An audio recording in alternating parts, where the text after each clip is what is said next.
First, because I am a poet, I am going to go off script and say that I am so proud to be a CUNY student today.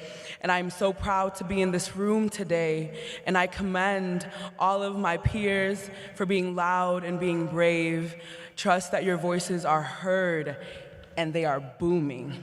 So thank you for having me here. Back to the script.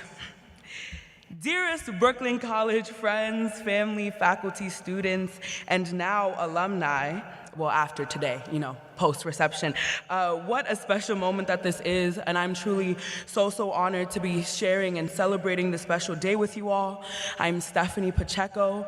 I am a current CUNY student, and I have the honor of being the U.S. National Youth Poet Laureate. I'm from the South Bronx, and we're a little far from home, but shout out to us. I, again, am so proud to be a part of this legacy of students who have always fought back, who have always been loud, and have always refused to sit.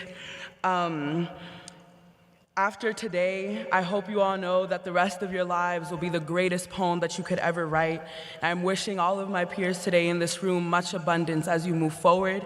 And with that, this poem that I have here today honors my experience as a CUNY student and as a New York City girl in the humor and the good and the ugly of it all. This is Dear CUNY. Dear CUNY, I can't talk about you without a train rattling the earth in the background, without the post-class hangout spot coming into the conversation. Dear CUNY, you taught me the art of learning how to fall asleep anywhere, in lounge chairs, on the 2 train, on my homework. You taught me the art of making any place my home.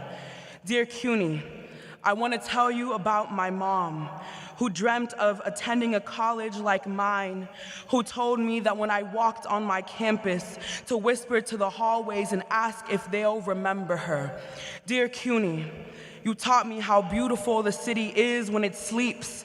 The brightest galaxies in the sky are our city lights.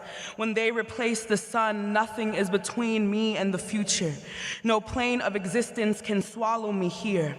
This poem is for the classroom philosophers who said, envision the world I want and be bold enough to write it.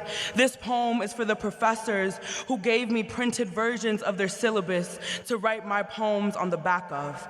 Dear CUNY, I don't know of any other school that runs its city like you, that paints its town with its face like you. Everywhere I turn, every building is a student. Every train cart is a classroom. Every leader I need already lives in me. Every thinker I know wears a tote bag and hangs out at my library.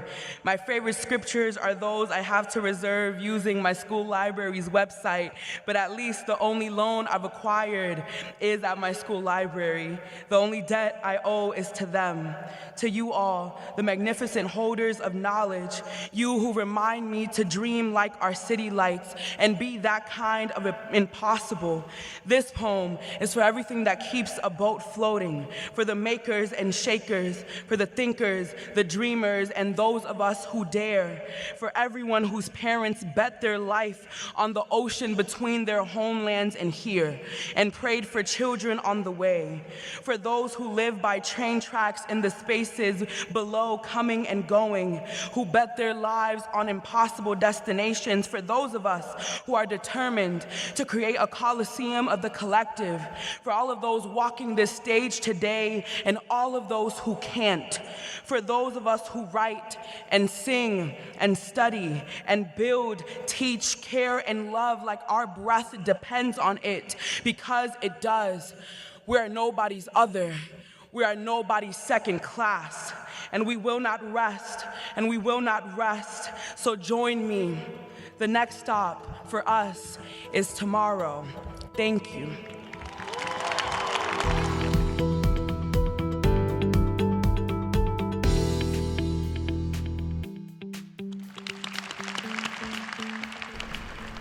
La clase del 2025. Class of 2025. I love your energy. I can feel your energy up here. And I also want to tell you that that energy is so New York. It is so New York City. And that is one of the things, yes. And I want you to look around. Look at your classmates. Look around this building. Look up to the seats. Look up all over this Barclays Arena, and you will see the diverse faces among you. You will see how people came from all parts of the world to be gathered here today. You exemplify New York with our grit, our smarts, our cosmopolitan but yet small neighborhood ethos, our desire to be different and edgy, our incredible welcomeness, and our quintessential drive to be number one no matter what, right? And as New Yorkers, our being on top of each other with great urban density, right? And the unique mix of newcomers and those who've been in the city for generations. All of this is New York and more. And all this is you and more. I have no doubt you have every chance to succeed because you represent the best New York has to offer, and you will offer to that New York the best of you to keep our city being the most exciting, invigorating place to live in the world. I had 2 of my children graduate this semester, so I learned one thing: to keep my speech short because I was sitting where you're sitting there. So my last point to all of you, and some of you already know this, but I want to go back to my teaching days, and repetition is an important pedagogical tool.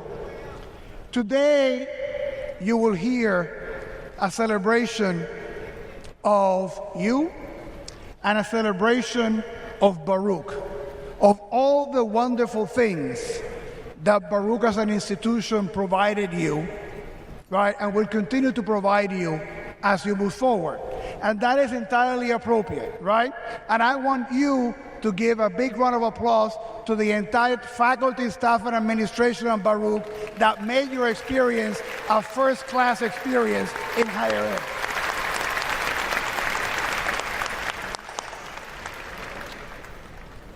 But New Yorkers, we have big families, and I want to remind you that you're part of a larger family too. You belong to a second family.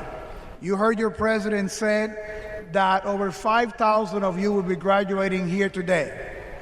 Well, you're part of a larger family of 50,000 who are graduating all across CUNY in this graduating season.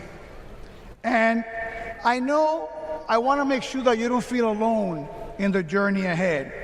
And I know that many of you already know and understand that other sense of being part of the CUNY family. Can I have those of you who transfer from a CUNY school into Baruch to please stand up? If you came to Baruch as a transfer from another CUNY school, stay there, don't move. Can I also have stand up all of you who took either a summer class or an e-permit class in another CUNY school? Can you please stand up? Thank you. Stay there, everybody. And can I have all those of you who are pursuing your next degree at a CUNY school to please stand up? Okay. So congratulations. So thank you. All of those colleagues already know the power of the City University of New York. And I want to make sure that you leave here today with that same sense of empowerment. So please go forward with pride in your CUNY roots, and remember that graduation is not a goodbye. I encourage each of you to join our CUNY Alumni Network, along with your Baruch Alumni Network, and tap into its resources, mentorships, opportunities, and a supportive community that will help you thrive in the next phase of your career. On behalf of the CUNY family, La Familia de CUNY, I congratulate each of you, the members of the Baruch class of 2025. I wish you success, fulfillment, and happiness on the journey that you begin here today. Thank you, felicidades y buena suerte.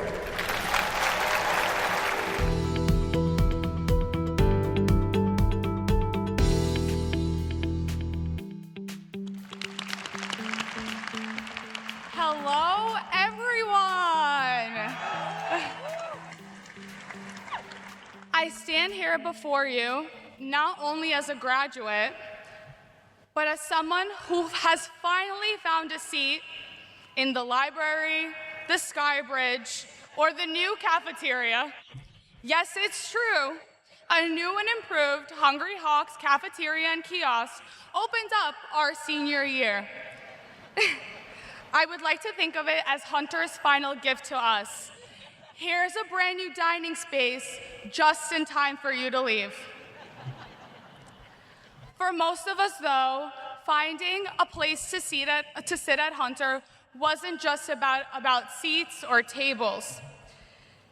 It was about belonging. And let's be honest, half the time, our cafeteria was a halal cart on 68th Street, and our campus was anywhere where you could balance a coffee and a laptop. Hunter, as a commuter school, didn't allow many of us to have traditional college experiences. We had backpacks instead of dorms, Metro cards instead of campus shuttles, and group projects that involved syncing schedules along 3 boroughs and 2 part-time jobs just to hop on a Zoom call together. But we made it work. We always do. For me, and I know I'm not alone in this, Hunter College was more than just a school. It became a part of my generational story. I grew up in an immigrant household where the idea of going to college wasn't just encouraged, it was expected. Education was a promise my family carried across borders and oceans. My mom actually graduated from Hunter College, and today I become the first in my family to go on and attend medical school.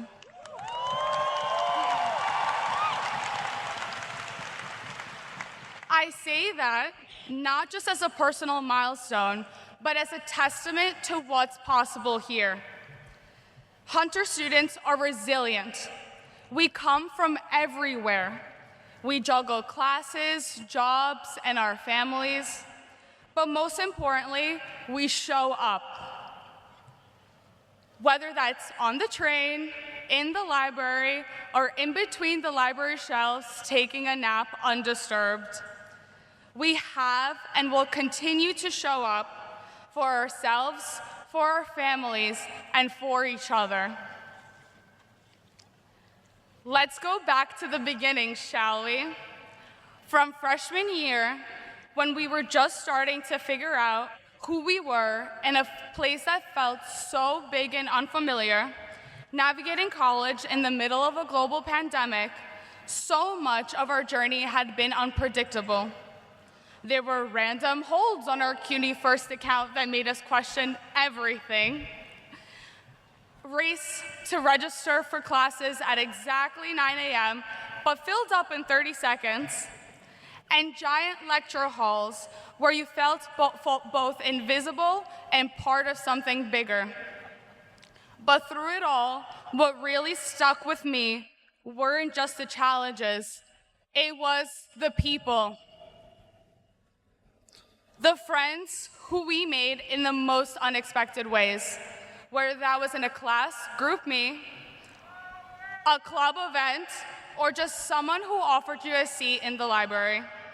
And of course, we picked up some very specific life skills along the way too, such as learning which elevators in the North Building actually work, how to get from the North Building to the East Building in 2 minutes flat to make it to class, and how to wedge yourself into the 6th train during rush hour like it's a competitive sport.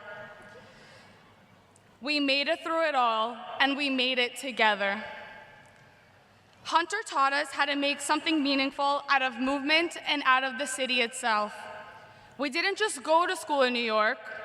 We survived in it, we thrived in it, and now we're graduating in it. I am so proud of everyone here today. Give yourself a round of applause.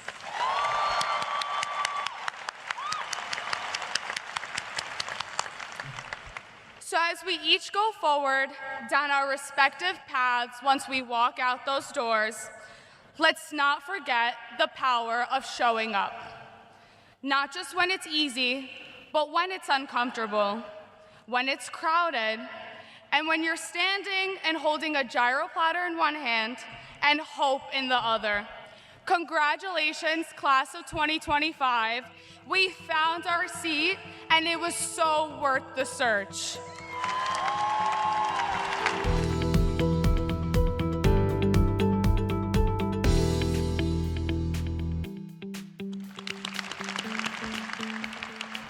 Buenos dias a todos, bienvenidos, assalamu alaikum. It's good to be here, BCC. All right. I am so excited to be here today, for this is the day that the Lord has made, and we shall rejoice and be glad in it. Ladies and gentlemen, graduates, today represents a culmination of your deep commitment, your consistency, your dedication, your determination. It represents the foundation of your work. We are here to celebrate each and every one of you, the graduating class of 2025. Graduates, I want you to realize the importance of this moment. This is a milestone for all of you. This is an opportunity to represent your promise for a better tomorrow. You have earned your right to be here, all of you receiving associate's degrees. I want you to know that this is just the beginning. This is your foundation. This is your floor and not the ceiling. There's no place else for all of you to go than up. We want to make sure that you recognize how hard that you have worked to get to this moment. As a CUNY graduate myself and a SUNY graduate, I was proud that my mom instilled in me the value of hard work. She was a high school graduate, a single parent, working class household, and pushed me to go to college. I had the pleasure to go to the University at Albany and graduate with my bachelor's degree. And then I went on to CUNY Baruch to get my master's degree.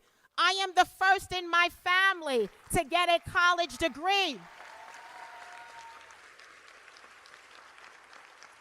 And I know that many of you are first as well. It's a great feeling, but while you are the first, make sure that you are not the last.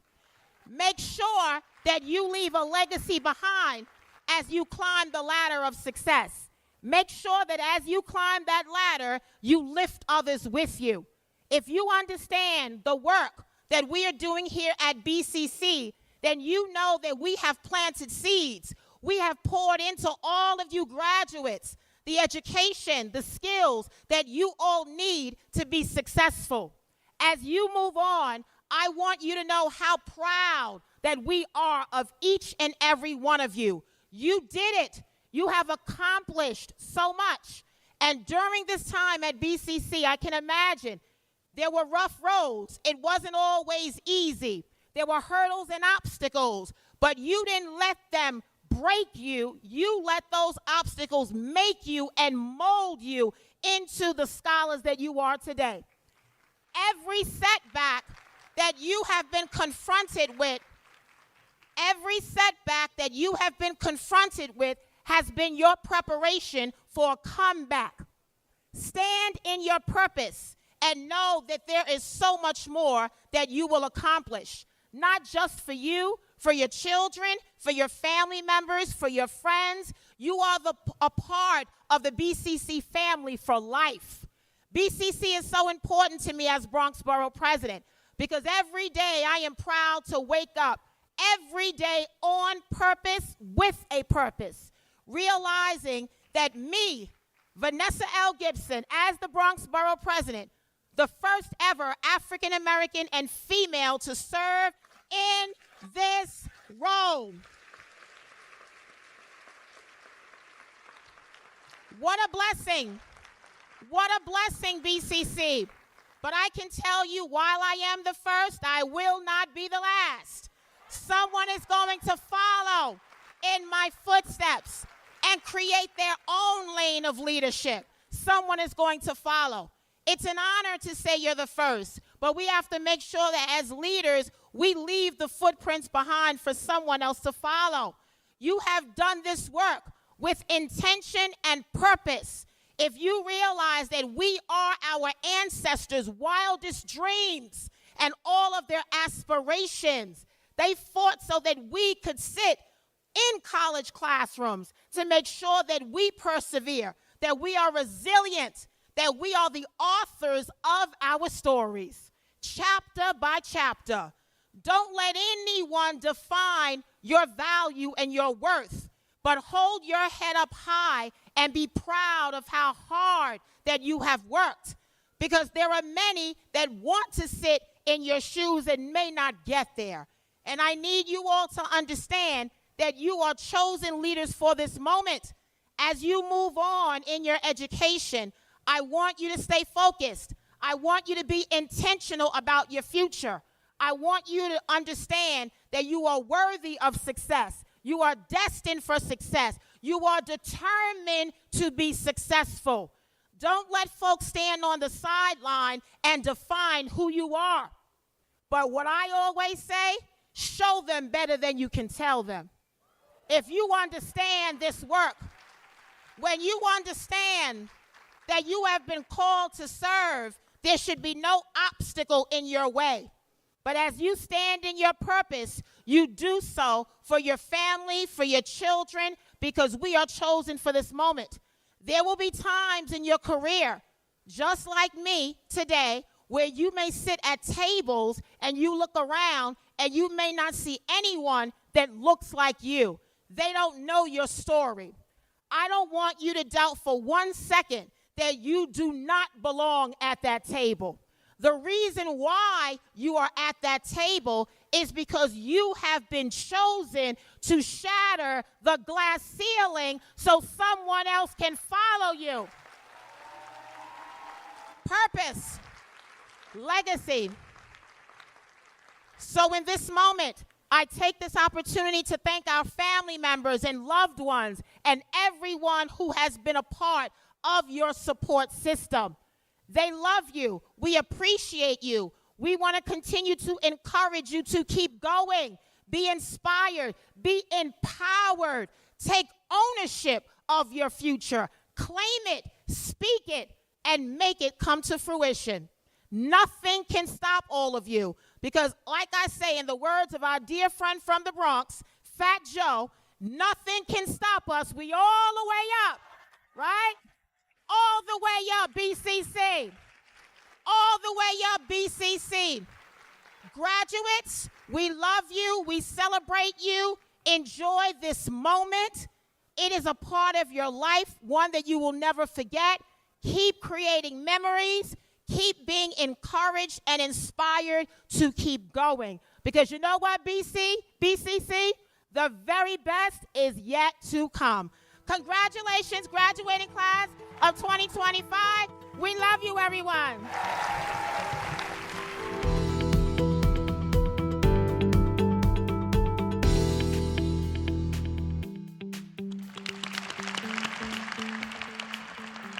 It is a great honor to address you today as valedictorian for the graduating class of 2025.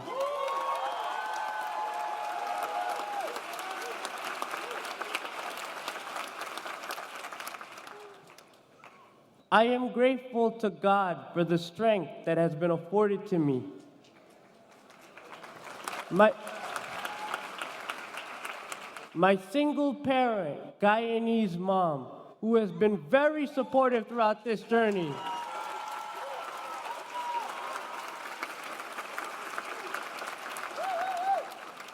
And to the New York State Commission for the Blind for sponsoring me.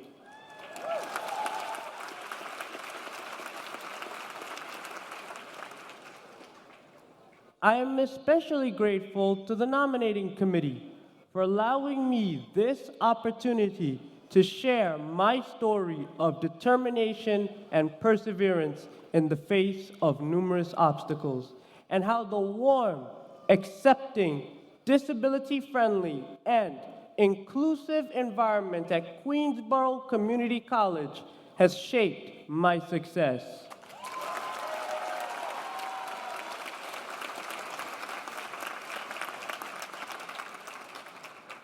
Having a disability comes with many challenges. However, with determination, perseverance, the necessary support, and most of all, an accepting environment, our dreams can become a reality.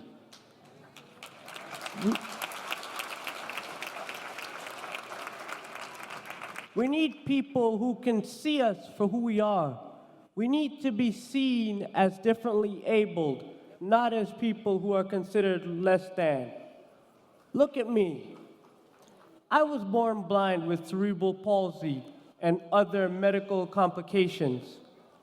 I have had to overcome many challenges in my life. Because of my disability, I'm a little slow in getting my work done. Throughout elementary, middle, and high school, I was told that I would not make it in college because of my struggles and the pace in college. I was told that I was not college material and that I was going to NWSU, Nowhere State University.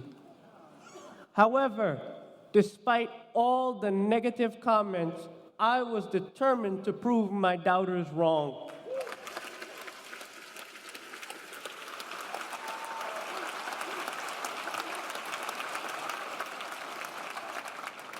I was determined to graduate from high school and gain the experience of being a college student.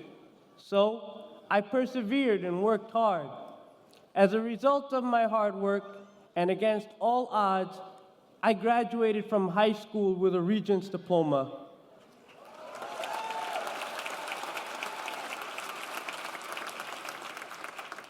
But was not tracked for college. Determined as I was, I applied to Queensborough. When some individuals did not have any hope in me, Queensborough saw the potential in me, like it did for many of my fellow graduates here today, and gave us a chance to succeed.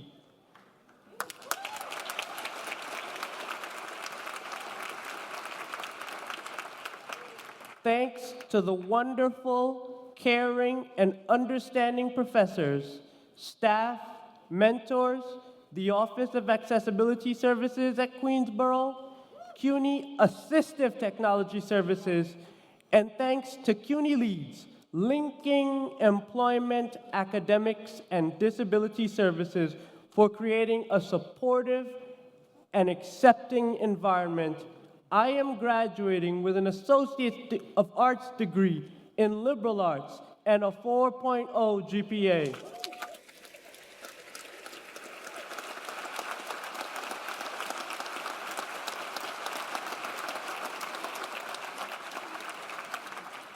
Let me tell you a personal story.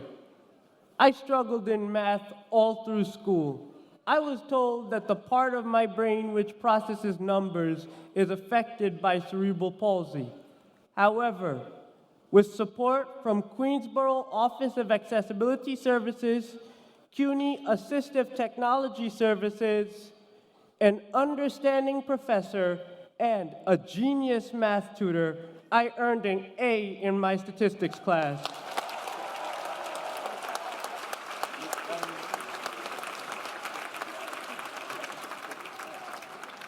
This is because of the accepting environment, my tutors' patience, tolerance, and the adaptive methods they used.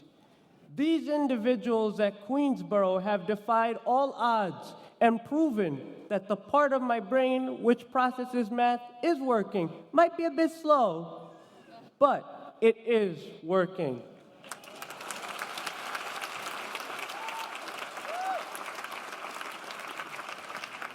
Another personal story. When I came to Queensborough, I could not communicate in Spanish at all. But after only 2 semesters, yo puedo comunicarme en español.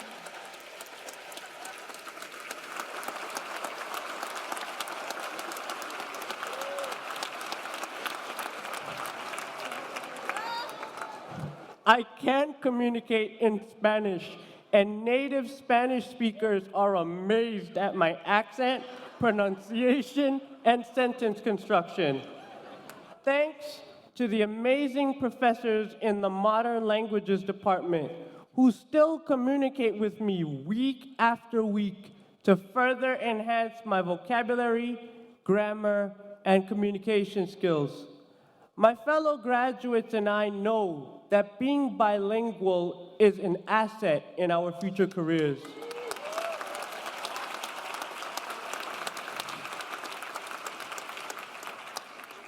In addition, my Spanish professors have taught me leadership skills, the Spanish customs, norms, and values while I served as president of the Foreign Languages Club.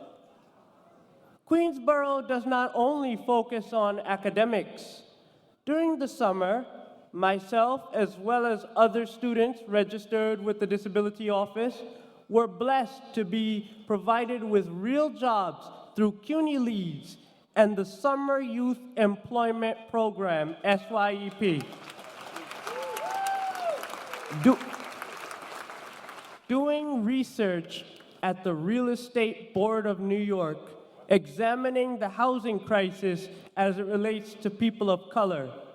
Thanks to the collaboration between CUNY Leads, the Real Estate Board of New York, and the New York City Department of Youth and Community Development. Our disabilities did not matter. What mattered was our abilities.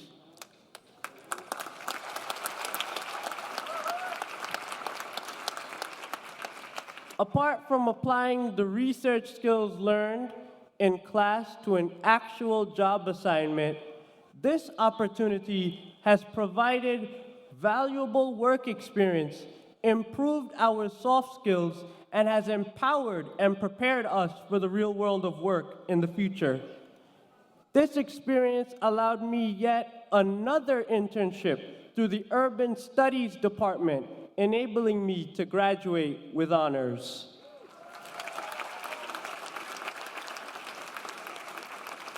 My fellow graduates here have also had similar opportunities in various departments and organizations throughout this city.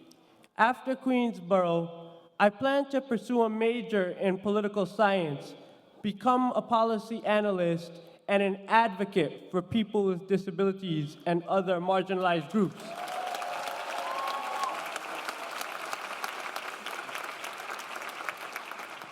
I have been offered an opportunity to shadow a policy analyst through the mayor's office, and I plan to do that this summer.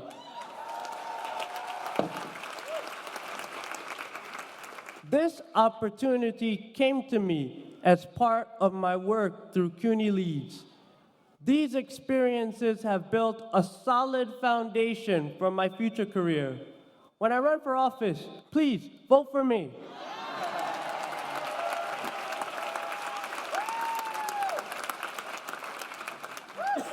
Thank you, CUNY Leads. Thank you, Queensborough.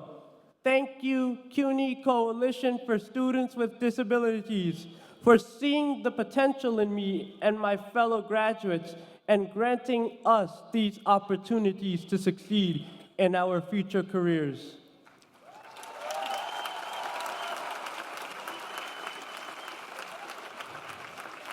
To everyone listening to me today who might have goals but worried about whether or not those goals can or will be achieved, I want you to know that you can achieve anything as long as you believe in yourselves, persevere, and be determined. There is no mountain too high for you to climb. There is no river too wide for you to cross. Always remember, where there is a will, there is a way. If you believe that you will succeed and do exceedingly great things. It does not matter what your race, religion, disability, sexual orientation, age, or disability is. Queensborough Community College faculty and staff welcome you with loving, open arms.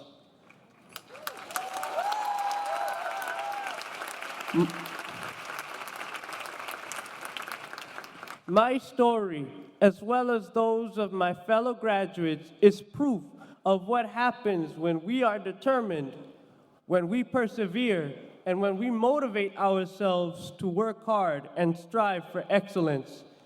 I also hope that my story serves as an important reminder that it is not good to count anyone out, especially if they have a disability, because the individuals whom we demoralize and underestimate are the same individuals who end up doing great things.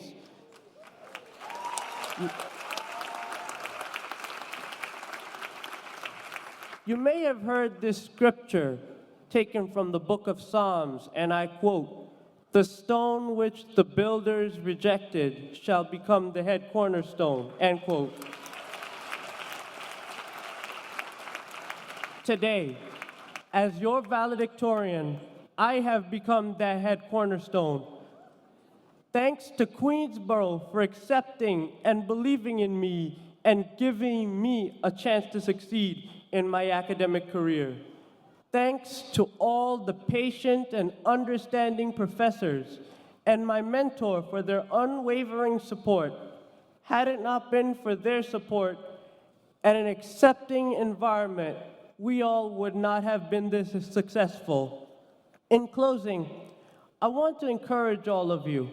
After you leave Queensborough, keep dreaming, keep hope alive, and remember that determination and perseverance is what can turn the impossible into possible and unachievable goals into achievable ones. Every time you feel like giving up, be resilient and remind yourself that quitting is not an option. Stay the course and make it to the end, because winners never quit. I challenge you, colleagues. If I can do it, surely you can as well. Let us all continue to build on this solid foundation we have been given and make Queensborough Community College proud. Promise me that you will always return to give back to the place that molded and shaped you. 2025 graduates, let me hear you say, long live Queensborough Community College. Say it with me. Long live Queensborough Community College. Long live Queensborough Community College. Thank you.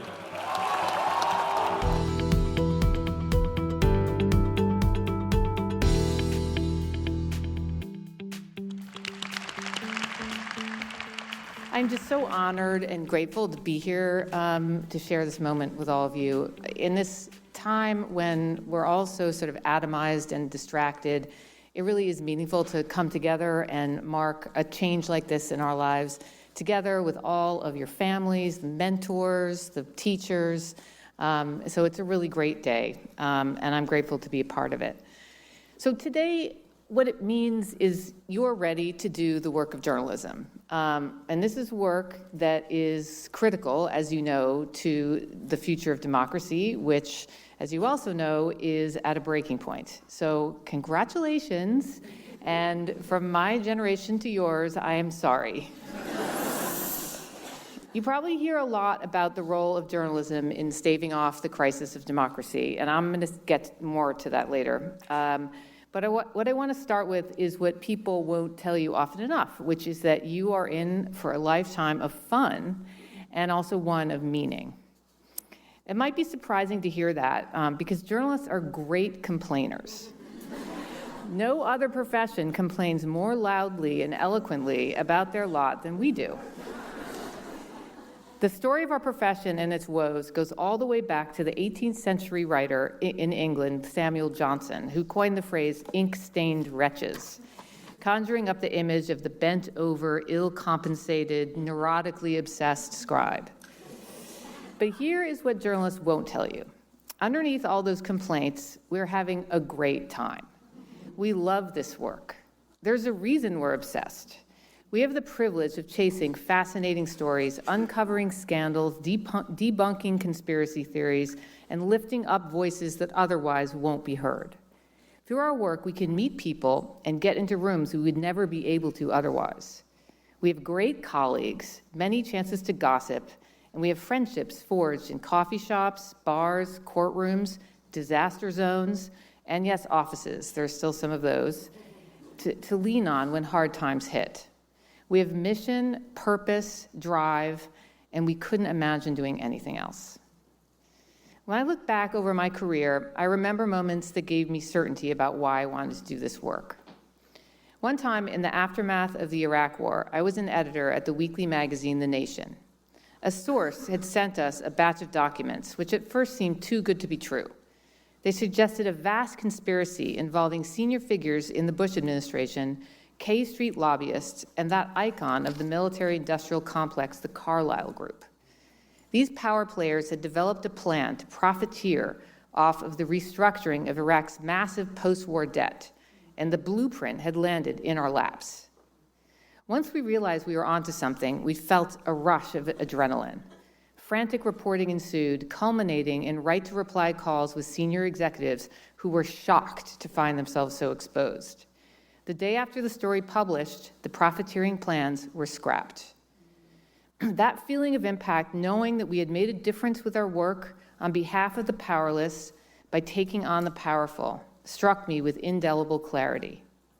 I will also never forget how we nailed the authenticity of those documents. A Kuwaiti royal took our reporter Naomi Klein's call because he believed she was the supermodel Naomi Campbell. It's not every day that one gets that kind of impact from a story, but it does happen more than you would think.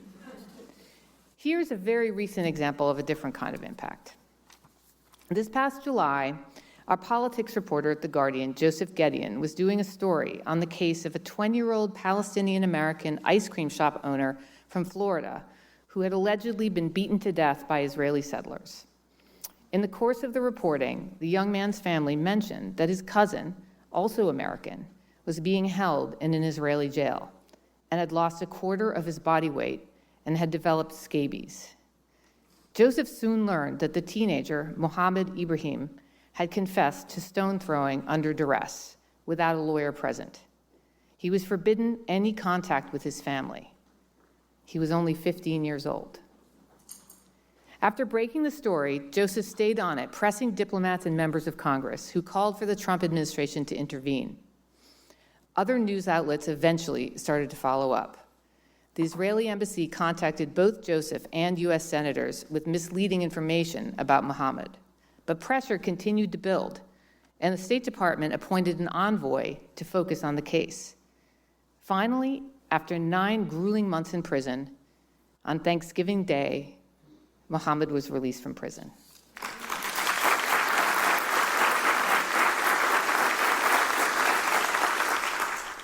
It's important to remember that in these dark times, we can be agents of change like that. This, of course, is not the same as being activists.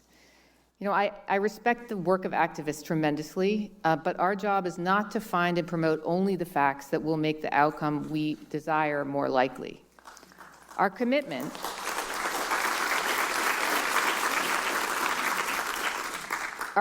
to the truth in all of its messiness is what makes the impact I've just described possible.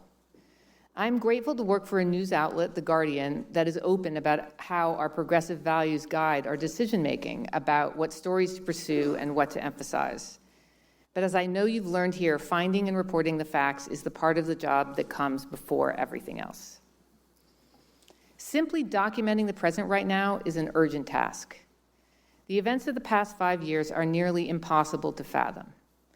We have seen a global pandemic, unchecked climate chaos, our democracy attacked, dissent criminalized, masked federal agents whisking students off the streets, deep fakes flooding our screens, and systems of accountability dismantled. Civil liberties we once took for granted, guaranteed by our Constitution, are disappearing. Journalists are doing their best to write the first draft of this brutal chapter of history.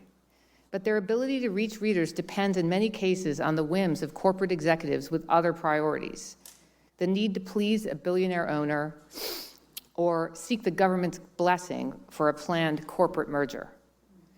Meanwhile, news outlets have to rely on powerful tech platforms like Google to access large audiences.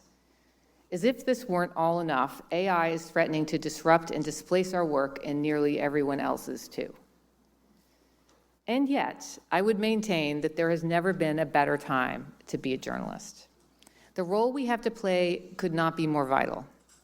The advent of artificial intelligence may or may not transform our lives and society the way its biggest boosters and detractors envision. But it's certain to cause significant disruption. Companies are already using it to replace human journalistic work. We have seen how its hallucinations spread misinformation, and how chatbots can manipulate the human mind and cause harm and confusion, and how bad actors deploy it to influence public opinion and consolidate their power. In this context, journalists will form the bulwark that blocks AI from severing our grip on reality.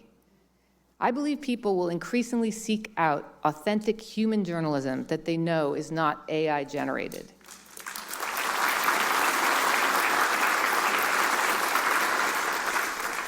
Real verified reporting will be even more desired as it becomes harder to tell what is and what is not reality. And while chatbots are getting good at repeating and rearranging what already exists online, it's the reporter's job to go out there and discover new things, new perspectives, new experiences. At The Guardian, we've found that readers appreciate this kind of work so much that they are willing to donate to support it. Thanks in large part to reader revenue, we're growing. And we have been able to add to our staff 2 graduates of the Newmark J School.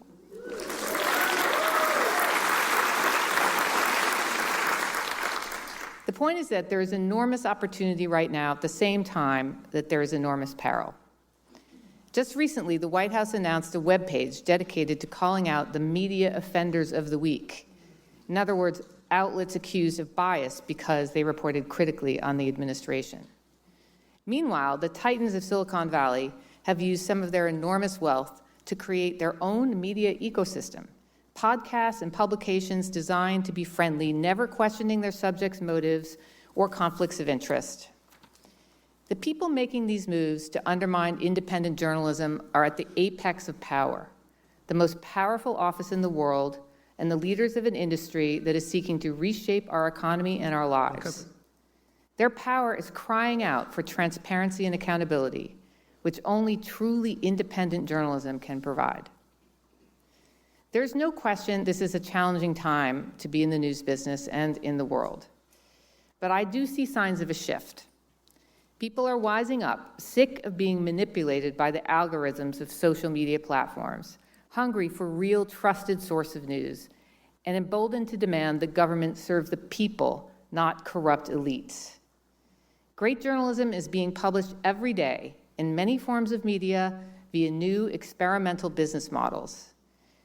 Crucial to the growing sense of hope and the possibility of change is the hard daily work of reporting, holding the powerful to account, but also helping ordinary people understand that power can be theirs too.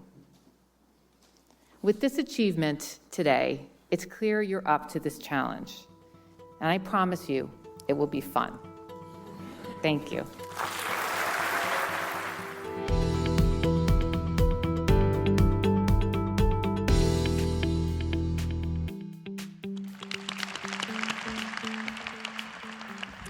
We did it! We navigated the late night studying, the early morning deadlines, and balanced work, school, and life. And we know life be lifing, okay? We persevered through personal, academic, and global challenges. And we're here. I'll never forget juggling papers, projects, while co-creating and innovating the Capstone podcast, a project that started as just an idea and turned into a real space for our voices to be heard. It wasn't always easy, but it reminded me that even when life pulls us in a million directions, we still find time to create, to show up, and to leave something meaningful behind. We're graduating at a time when the world feels heavy, where uncertainty is more present than certainty. We have watched headlines filled with division, injustice, and struggle. It can be easy to feel overwhelmed and wonder if hope is possible. But if there's one thing our journey at CUNY SPS has shown us, hope is not just possible, it's powerful. Hope is not passive, hope is action. It is the belief that even in the face of struggle, even when the road ahead is unclear, we can still build something better. As graduates, we carry that hope with us. The hope of educators who will shape the next generation, the hope of healthcare workers who will care for our most vulnerable, and the hope of advocates, business leaders, creators, and change makers in every field, redefining what is possible. If this journey has taught us anything, is that we don't walk alone. Every one of us is here today because of the connections that carried us forward.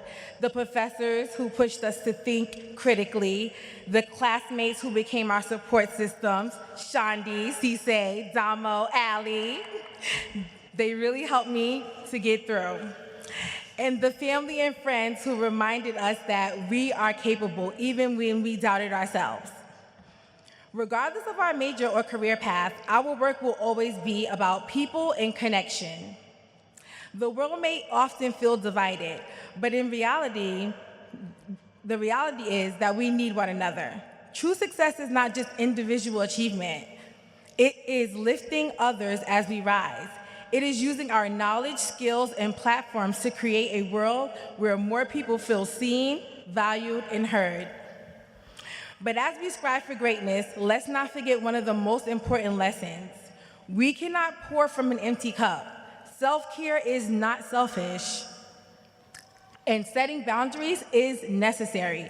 Prioritizing our mental, emotional, and physical well-being is the foundation of everything we hope to achieve. Just as we must care for ourselves, we must also embrace our individuality. Each of us is different in the best ways possible. We have different backgrounds, passions, and visions for the future. Our uniqueness unites us and fuels innovation, creativity, and progress. The world doesn't need a room full of people who think, act, and dream the same. It needs you, fully, unapologetically, and boldly you.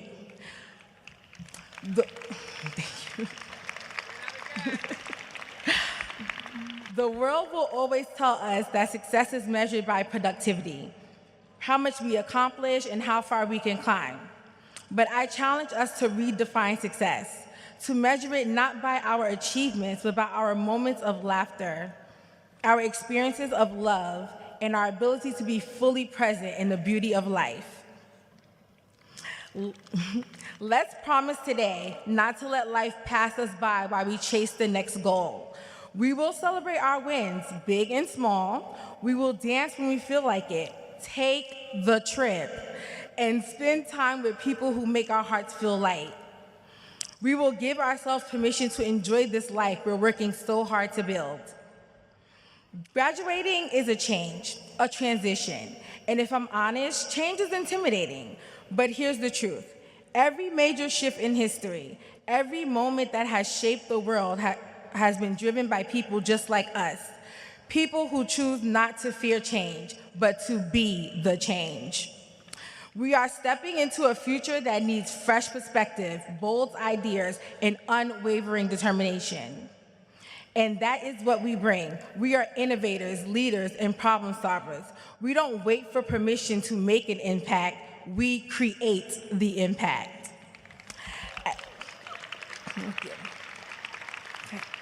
As we walk across the stage today, let's carry more than just our diplomas. Let's carry hope. Let's carry the responsibility to connect, uplift, and change the spaces we enter. Let's not just ask, what's next for me, but also, what's next for us? Because the world we envision, the one that is more just, more kind, and more equitable, will take all of us. Change is in our hands, hope is in our hearts, and the future is ours to shape. Thank you, class of 2025.